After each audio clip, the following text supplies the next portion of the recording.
Eu quem me conhece sabe perfeitamente que eu sou pouco de PowerPoints, sou uma pessoa muito mais de tribunais e de gabinete do que fazer grandes doutrinas sobre as leis e especificar muito bem os artigos.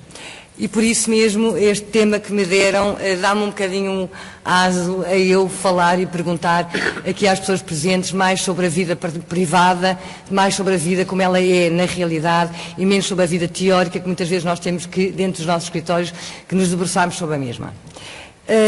Vou começar por uma coisa que eu tenho dito ao longo dos anos, que são 27 anos de advocacia, e 27 anos dedicada a esta área, porque foi uma área que me apaixonei há muitos anos e que sempre o afirmei e continuo a afirmar. Nem todos os advogados podem ser advogados de direito de família, como nem todos os juízes podem ser juízes de direito de família. Esta área é uma área que exige muito de nós. Ao contrário do que aqui foi dito, eu acho que todos nós estamos preparados para lidar com crianças. Só basta olharmos para nós mesmos e pensarmos que nós também já o fomos.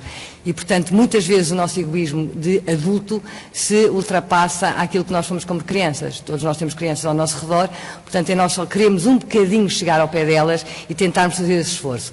O nosso egoísmo pessoal não nos leva a esse ponto e, portanto, muitas vezes somos incapazes de lidar com aquilo que nós não queremos chegar abaixo, não queremos descer, não queremos rolar no chão, como muitas vezes as crianças nos obrigam a fazer para chegarmos até elas.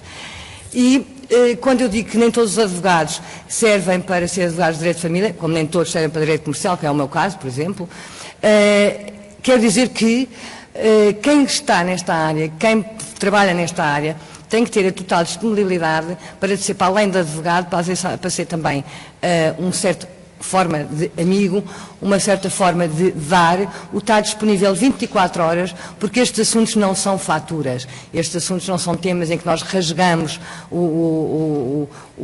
a sentença porque foi atribuída uma indemnização a alguém. Não.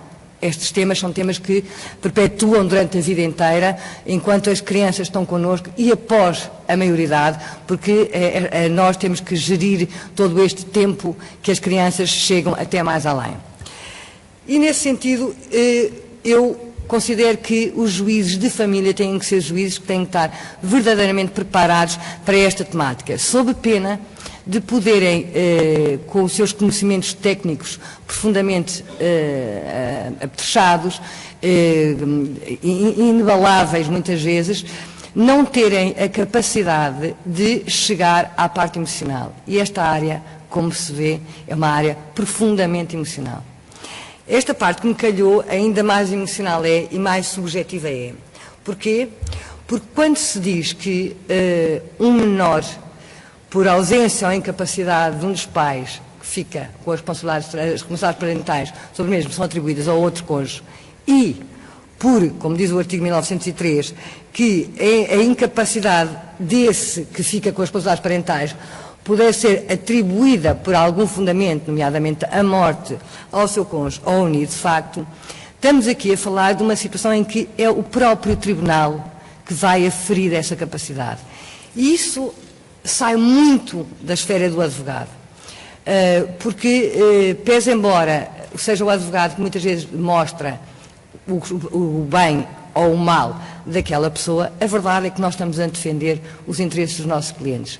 Por mais que nós sejamos bondosos, nós sejamos muito para as crianças, e temos que o ser, e temos, como eu disse ainda há bocado, todos somos crianças, todos temos que ser crianças, mas a verdade é que quando nós somos contratados por um cliente, nós temos de defender os seus interesses. Defender os seus interesses dentro da realidade que nos é apresentada e dentro da nossa capacidade ética de o fazer, porque se for uma coisa completamente absurda, obviamente que não há dinheiro que pague um cliente que nos peça alguma coisa que é contra a natura e contra a nossa própria natureza. Mas a verdade é que esta nova atribuição hierarquizada de certas pessoas que possam exercer as responsabilidades parentais de um menor, que não os próprios progenitores, traz aqui uma ambiguidade muito grande. Se por um lado nós pensamos que as relações afetivas são a mais-valia que nós levamos realmente na vida, se nós pensamos que sem uma relação afetiva forte as crianças não podem se desenvolver no presente e para o futuro, a verdade é que as relações hoje em dia são muito pouco duradouras. Nós todos vemos ao nosso redor que as relações afetivas salvo aquelas do, como eu costumo chamar, do núcleo duro da família, são muitas vezes rapidamente se destroem. E eu pergunto a mim mesma se com esta capacidade de destruição das relações afetivas, como é que nós vamos aferir que uma terceira pessoa que de repente entra na nossa vida, e isto não é ad hoc, ou seja, a lei é específica, tem aqui 2 situações em concreto, mas eu estou a falar no geral, como é que nós vamos aferir essa capacidade de depois de ser atribuída umas exercícios responsáveis parentais na destruição dessa própria família, como é que se mantêm essas uniões? Não nos esqueçamos que, imaginem o caso, que é o caso da lei, uma senhora, por exemplo, que adote singularmente uma criança, que depois se venha a casar ou a unir com alguém e venha pedir que esse seu companheiro ou seu marido venha a ter as responsabilidades parentais do seu filho, porque é o exercício das responsabilidades parentais, não é a filiação, mas é as responsabilidades parentais, não no sentido restrito da outra lei, mas no sentido das grandes decisões da vida, passa a exercer como se fosse um progenitor no exercício, se separa e não pode renunciar a essas responsabilidades. E a verdade é que esta separação pode dar aso a grandes confusões. Porquê? Porque aquela terceira pessoa pode não estar mais interessada. Porque, ainda há bocado estava a dizer aqui ao Dr. Rui, o amor realmente é lindo. O amor é muito bonito. O amor no início é maravilhoso. Tudo aquilo são nuvens e estrelas. Mas a verdade é que com o passar dos tempos, as nuvens e estrelas, nós temos visto, na minha vida profissional é o que eu vejo todos os dias, torna-se em trovões, em raios e em muita coisa. E, portanto, nós não podemos ver esta situação de ânimo leve, porque ela vai perdurar. Imaginem que há uma regulação do exercício das responsabilidades parentais numa criança, sei lá, dos seus 7, 8 anos, há uma separação entre a mãe e essa pessoa que ficou com as responsabilidades parentais, e a verdade é que essa pessoa não pode renunciar às mesmas. E tem que pagar uma pensão de alimentos a uma criança que é filha de uma outra pessoa com que está a separar. E mais, imaginem que essa pessoa que tem as responsabilidades parentais se casa com outra pessoa. Aí é confusão total. Porque a outra pessoa, somos todos, o amor é ali no início, mais uma vez, mas passado um ano já estão todos a dizer que estás a pagar àquele que não é teu filho e ela já tem outro. E nós sabemos que isto no nosso dia-a-dia é o habitual.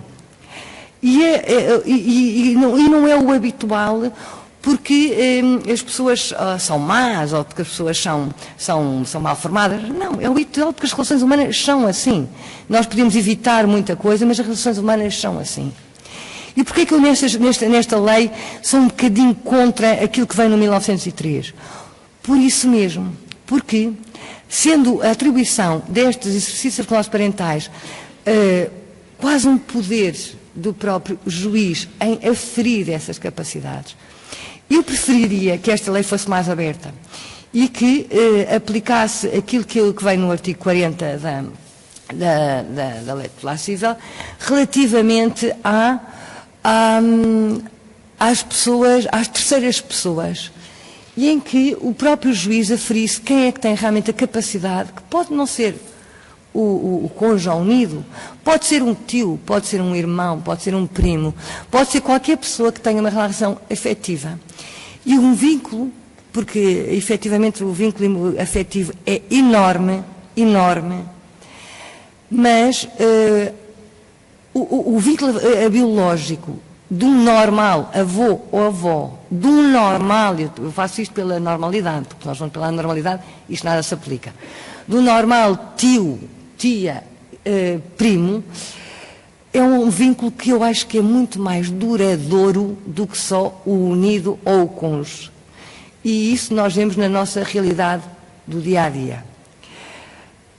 Mas eu não me oponho a esta lei, não me posso opor mesmo, mas eu não me oponho no sentido de que a lei quis ir um bocadinho mais à frente, no sentido de preservar as novas famílias e a segurança das novas famílias.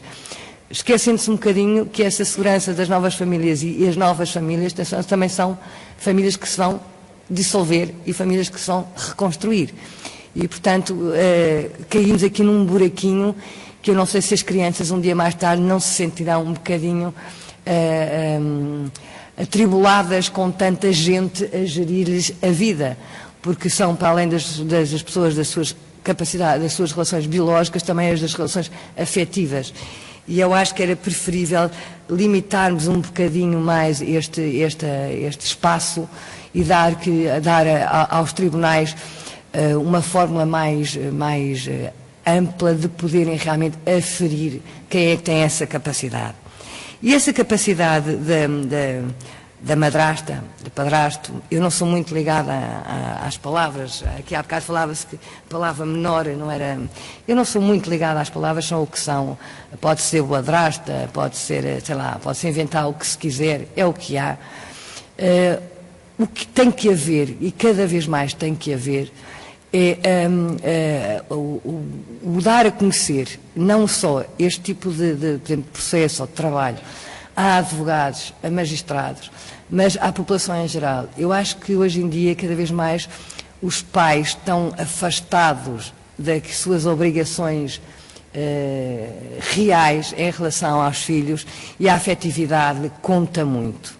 E conta muito porque se nós não tivéssemos tantas guerras judiciais, os tribunais estão pejados de questões de menores, todas estas normas que se vão criando nestas novas leis, e eu confesso, eu não sou a maior adepta desta reforma. Acho que a criança já estava protegida na outra. Acho que as formas processuais já estavam garantidas. Eu acho que esta reforma, em título, por exemplo, da mediação, das equipas técnicas, ninguém sabe muito bem o que é que isso vai acontecer, quando é que são implementadas. Eu não sei se isso chegará lá. Às vezes o impor uma decisão e ter que ser mais rápido, às vezes é mais proativo e consegue-se mais rápido do que andar aqui à volta de grandes conceitos e grandes doutrinas e grandes conferências entre as pessoas que realmente estão numa guerra aberta e que os miúdos é que sofrem. E por isso mesmo, muitas vezes, eu acho que os tribunais deveriam pegar nesta situação da afetividade, deste superior interesse da criança, que o superior interesse da criança, embora seja um conceito geral, é muito particular. Nós temos que ver o superior interesse da criança, em cada família, em cada local e em cada momento. Nós não podemos achar que é um conceito fechado, genérico e que está limitado. E, portanto, eu acho que é importante, cada vez mais, nós olharmos para estas leis e olharmos-las mais à frente e pensarmos que o direito de família é um direito que não é um direito muito mais aberto, muito mais amplo do que a maior parte dos outros direitos. Eu gostaria também de dizer o seguinte, relativamente à maneira como estas aplicações são feitas. O artigos do Código Civil hierarquizam realmente a ordem pelo que o Tribunal deverá atribuir perante uma decisão e perante um pedido o exercício das responsabilidades parentais. Mas parece-me que a lei dá amplitude suficiente para que muitas vezes esta hierarquia, que é uma hierarquia perentória, não seja tão seguida à risca. Ou seja, que o Tribunal, e aqui estarão os seus procuradores e os seus juízes para saberem melhor do que eu, que o Tribunal deverá aferir entre vários pedidos, entre vários, se é o padrasto, se é a madrasta, se é o avô, se é a avó, se é o viúvo, se é o tio, se é a prima, qual a melhor pessoa que está apta para conseguir a futuro, e não estamos a falar a presente, porque estas regulações não podem ser faladas só no presente, ou seja, naquele mês, naquele dia, naquela hora, têm que ser faladas a futuro. Quem é que a futuro poderá dar mais garantias de uma estabilidade afetiva, de uma estabilidade educacional, porque isto também o afetivo comporta várias regras, não é? Nós temos que ser capazes de dar o amor e o carinho, mas também temos a capacidade de ter que dar a comida, ter que dar o banho, ter que pôr na escola e buscar a horas, e não deixar só o carinho, só não chega. E, portanto, o Tribunal, eu acho que tem que ler esta lei e ver esta lei numa amplitude maior. Daí que, ao lê-la, muitas dúvidas me puseram e gostaria que realmente todos nós pensássemos se nós pudermos, enquanto advogados, enquanto aquele que está a defender um cliente, nós temos ou não a capacidade de pedir a um tribunal que atribua dentro das condições que temos, não é? Se não houver um progenitor capaz, se houver um progenitor ausente, se houver uma das situações previstas na lei, se nós podemos pedir ao Tribunal diretamente que regule as responsabilidades da justiça responsáveis parentais para uma ou outra pessoa, que não aquelas completamente determinadas aqui. E se o Tribunal tem capacidade de o fazer. Eu acho que são questões que nós todos temos que olhar para a lei e ver as mesmas numa perspectiva ampla, numa perspectiva de que o direito, esta área que se falou muito, agora as madrastas e os padrastos, eu estive à procura nos jornais, parecia que de repente os padrastos e as madrastas eram tão pais quanto os verdadeiros pais. E que os padrastos e as madrastas, porque uma das coisas que nós temos em gabinete muito, quando há grandes litígios, ou às vezes nem tão grandes assim, é a mãe dizer logo assim, ele pode ir buscar, mas ela não. Ou ele pode ir buscar, mas ele não. Ele não vai buscar, porque não dá. Eu vou deixar no colégio uma autorização, que lá o marmanjo, o marido da outra, não vai lá buscar. E não pode lá entrar. E, portanto, esta história da madrasta e do padrasto, isto foi assim uma coisa, entraram todos no gabinete e dizer, então, mas ele agora manda no meu filho. Ele agora pode mudar no colégio. Ele agora pode dizer que ele tem que ir para a catequese ou não. Porque a catequese, o colégio, as coisas são coisas mirabolantes para estas pessoas quando estão nestas fases. E estas fases são fases muito complicadas. Eu costumo dizer, e com toda a prova, porque trabalho num escritório grande, que já vi as pessoas mais capazes nas suas áreas, pessoas com os mais altos cargos, completamente lavadas em lágrimas, quando lhes tocam no problema dos filhos, quando lhes podem dizer que podem ficar sem um filho. Quando têm problemas financeiros, também ficam muito mal, mas não choram, estão em stress, etc. Com os filhos, as pessoas não aguentam, deixam de dormir, deixam de comer, entram em estado de ansiedade, de depressão. E, portanto, nós temos que os expor com mais calma, dizer que as coisas não são assim. E nesta história da lei das padrastas e madrastas, deixem-me dizer que ao menos teve esta grande vantagem, quanto a mim, que é dizer ao seguinte às pessoas, ouçam, na outra lei também já podiam, porque eu posso delegar o exercício das responsabilidades parentais, do exercício cotidiano, na pessoa que está comigo. Desde que essa pessoa não seja mente capta, não seja incapaz, a lei já previa isso, o que é razoável. Se eu tenho uma nova família, eu pressuponho que eu confio, a menos que seja completamente deturpado, que eu confio na pessoa que está ao meu lado para ir buscar a minha filha ao colégio, ou para ir levar ao supermercado, para ir às compras, ou para ir buscar, ou para ir cortar o cabelo, desde que seja pelas minhas ordens, porque essa parte também é mais complicada.